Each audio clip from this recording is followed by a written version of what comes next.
He walked miles on an injured leg, survived days without sleep, and somehow still made it home. But what no one knew, not even Dip, was that the real danger didn't end when James stepped through that gate. Because sometimes, the body waits until it's safe before it finally breaks. And that's exactly what happened next. This morning, while the rooster crowed and sunlight warmed the wooden walls of their home, James tried to stand. 1 second he was smiling at Dip. The next, his vision blurred, his knees buckled, and the world went dark. The man who fought through storms, border checkpoints, and miles of wilderness collapsed right in front of the family who had prayed for him to come back. Today's episode takes us into the quiet aftermath of a rescue, the moment after the miracle, when the truth of what James endured finally comes to light. If this story moves your heart even a little, I hope you'll consider subscribing to support our small channel. Your love keeps this journey alive. For the first time in days, the house was quiet.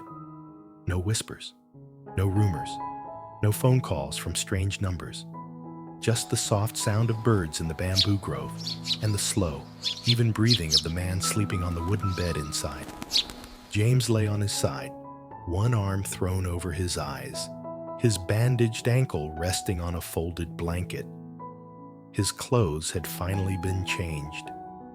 His dark gray polo was washed and hung out on the line, swaying gently in the morning breeze. The exhaustion on his face was still there, but for the first time, it was softened by peace. In the kitchen corner, Dip moved slowly so as not to wake him. She stirred the pot of rice porridge, steam curling up into the pale morning light. Every now and then, she would glance toward the door, listening for the slightest sound from inside. On the porch, Nee sat on a small stool, hugging Dawn around the neck. "Be quiet, Dawn," she whispered, pressing her cheek into the dog's fur. "Daddy's still tired." The word daddy still felt new in her mouth, heavy, precious. Mrs. Huyen swept the front yard, the broom following a rhythm she'd used for years. But today, her eyes kept drifting toward the doorway too. It was strange how quickly the house had changed.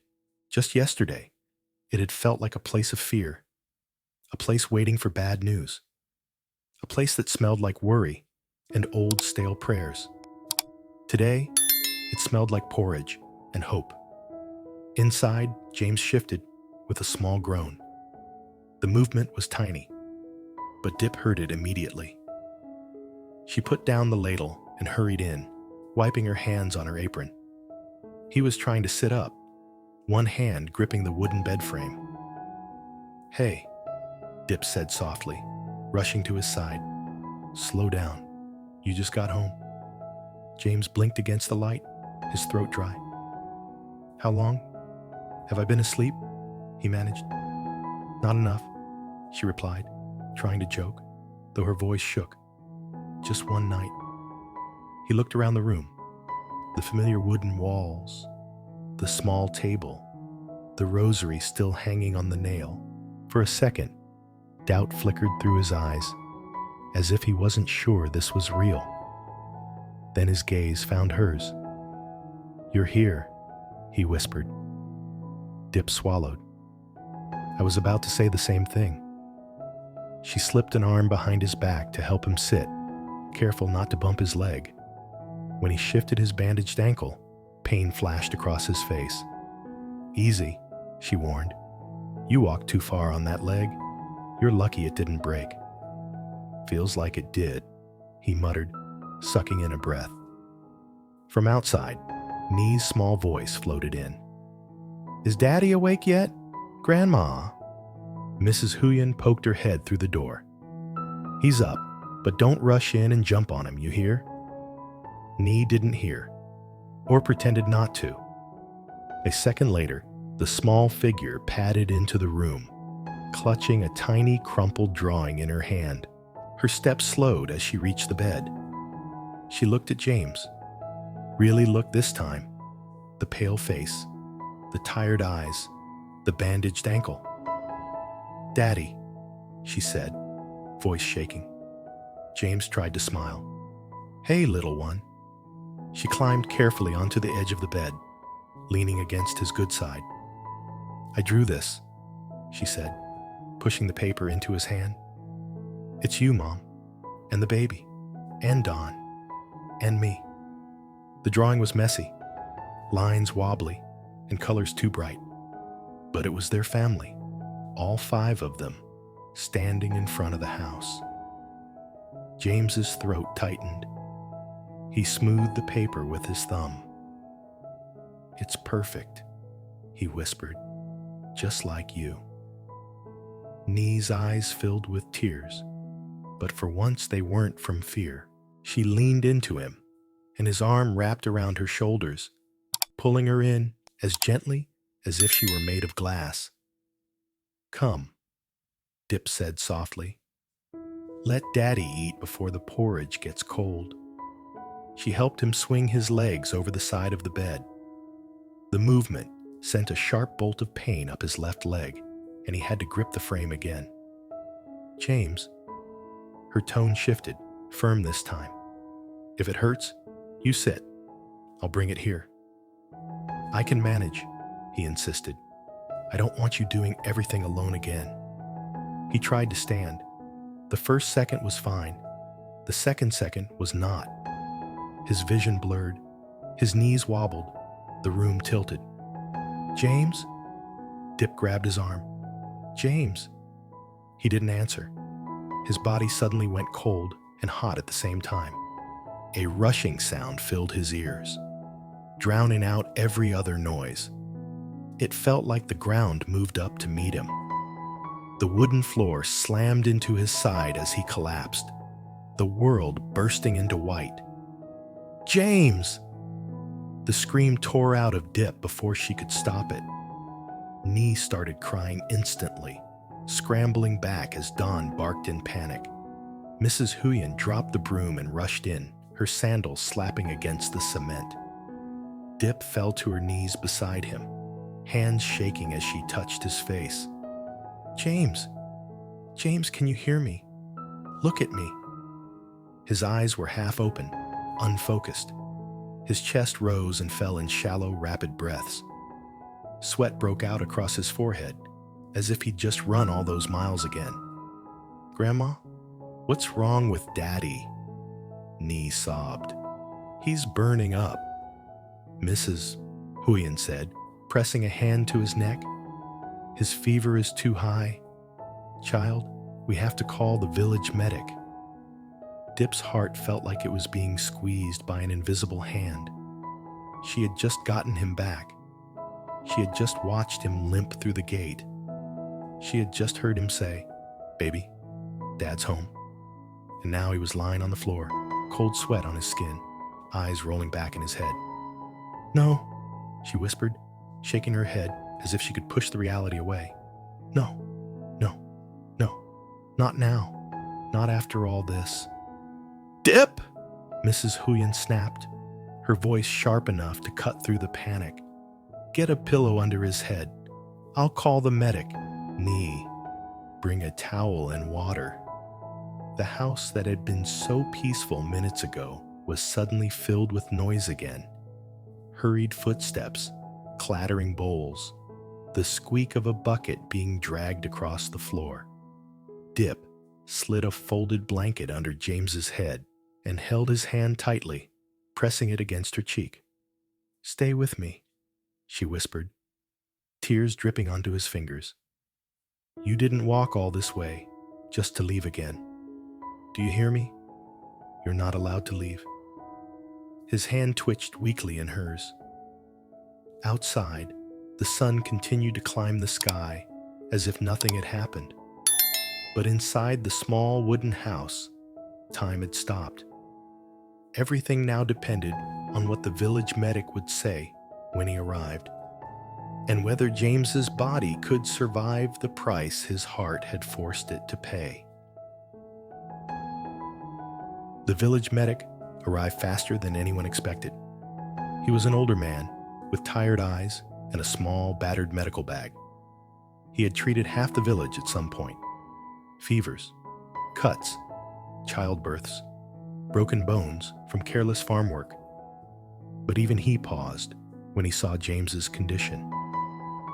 "Help me turn him," the medic said quickly.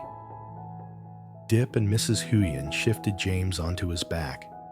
His breathing was still shallow, sweat soaking through the thin shirt someone had put on him the night before. The medic checked his pulse, then his pupils, then pressed fingers along his neck and chest. "How long has he been like this?" he asked. "He just tried to stand," Dip replied, her voice unsteady. "He walked so far to come home. His leg—" "We'll talk about the leg in a moment," the medic interrupted gently. "Has he been eating? Drinking water?" "He was too tired," she said, guilt creeping into her tone. "He slept as soon as he came home. I thought he just needed rest." The medic sighed. "Rest, yes. But his body isn't just tired. It's been pushed past its limits." He opened his bag, took out a thermometer, some herbs, and several small glass vials. "Fever," he muttered after a moment, reading the thermometer. "Dehydration. Strain. That leg wound is not fresh. It's been there a while. If he was walking on it for days, that explains a lot." He gently unwrapped the bandage around James's ankle. The skin underneath was angry, swollen, still tender to the touch. Dip flinched. Nee pressed herself against the doorway, watching with wide, wet eyes, clutching Don's ear without realizing it. "Is it bad?" Dip asked. "Not as bad as it could be," the medic replied honestly. "But bad enough that if he kept going like this for another day or two, he might not have reached here at all." The words hit her like a bucket of ice water. Another day, another 2 days. That was all it would have taken. He cleaned the wound carefully, applying medicine with steady hands. He gave James something to reduce the fever and something else to ease the pain. "He needs fluids," the medic continued. "Broth, water, slowly but often. Someone will have to keep an eye on him all day and night." "I will," Dip said immediately. "I'll do it. I'll help," Mrs. Huyen added quickly. From the doorway, a small voice whispered, "Me too." All three adults looked at Nee. "You," the medic said kindly, "will help by being very good, very quiet, and not making your mom worry more than she already does. Can you do that?" Nee sniffed and nodded, wiping her nose with the back of her hand. The medic finished wrapping the ankle and sat back on his heels. "He's stronger than he looks," he said softly. "A man doesn't walk that far on a leg like this unless there's something or someone pulling him forward." Dip's eyes burned. "He said he couldn't stand the thought of me crossing the border alone," she murmured. "He didn't want me or the baby to be in danger." "Then you both have something in common," the medic said, looking at her. "You're both too stubborn to let the other one suffer alone." He stood, picked up his bag, and headed for the door. "If his fever doesn't drop by tonight, send someone to call me again," he added. "But I think he'll make it. His body is exhausted, not broken. Now it needs permission to rest." When he left, the house felt smaller, quieter. Every breath from James's chest seemed louder than anything else. Dip sat beside him, a bowl of cooled porridge, and a cup of water on the small table near the bed. Hours passed like that. Sometimes James would stir and mumble, fragments of words about roads, checkpoints, rainy nights, truck engines. Sometimes he'd whisper her name. Sometimes he'd whisper the baby's. Whenever he opened his eyes, even just a little, Dip would lift a spoonful of porridge to his lips or touch the cup of water to them, speaking softly. Just a little, she'd say, for me, for Nee, for the baby. Nee would peek in every few minutes, tiptoeing as if the wooden floor might scold her. Is Daddy okay now? She'd ask. Not yet, Dip would answer gently. But he's fighting, just like he did on the road. In the afternoon, when the light turned softer and shadows lengthened across the floor, James finally blinked fully awake. The fever had broken. Sweat clung to his hair, but his eyes were clearer now. He saw her first, sitting beside the bed, head resting on her folded arms. Eyes red, but softer than they'd been in days. He lifted a weak hand and brushed her hair back. Dip, he murmured.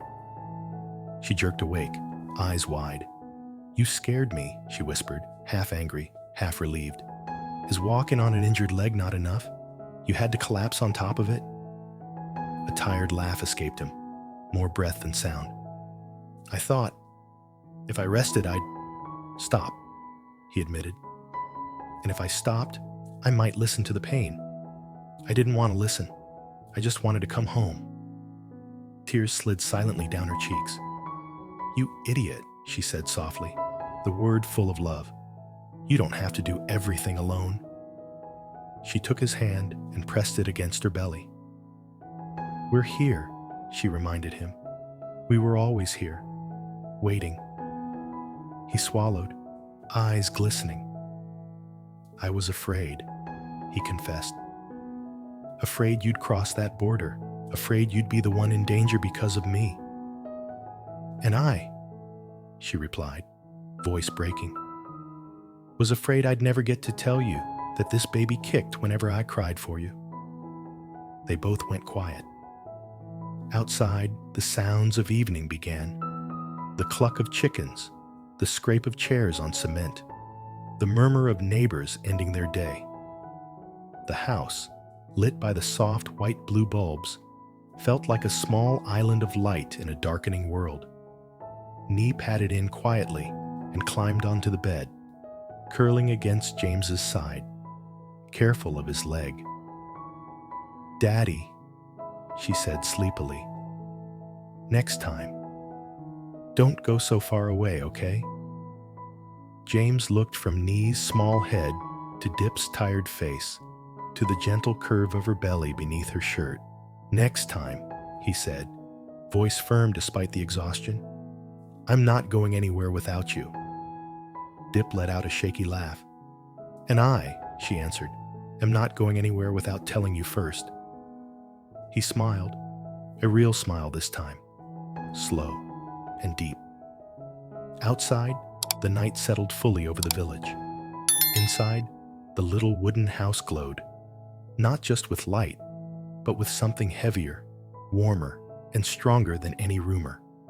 A man who had paid for love with miles of pain, a woman who had nearly crossed a border to find him, and a child who now finally slept between them, safe. The journey had almost broken him, but it had brought him home. And now, for the first time in a long time, home finally felt like somewhere he could stay.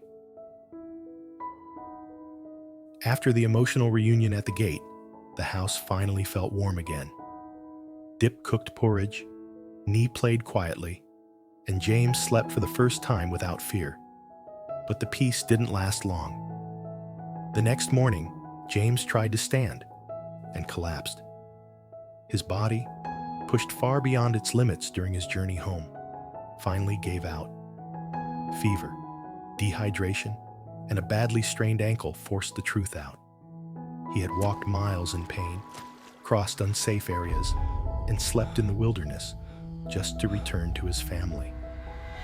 The village medic revealed how close James had been to collapsing on the road, and how lucky he was to have made it back at all.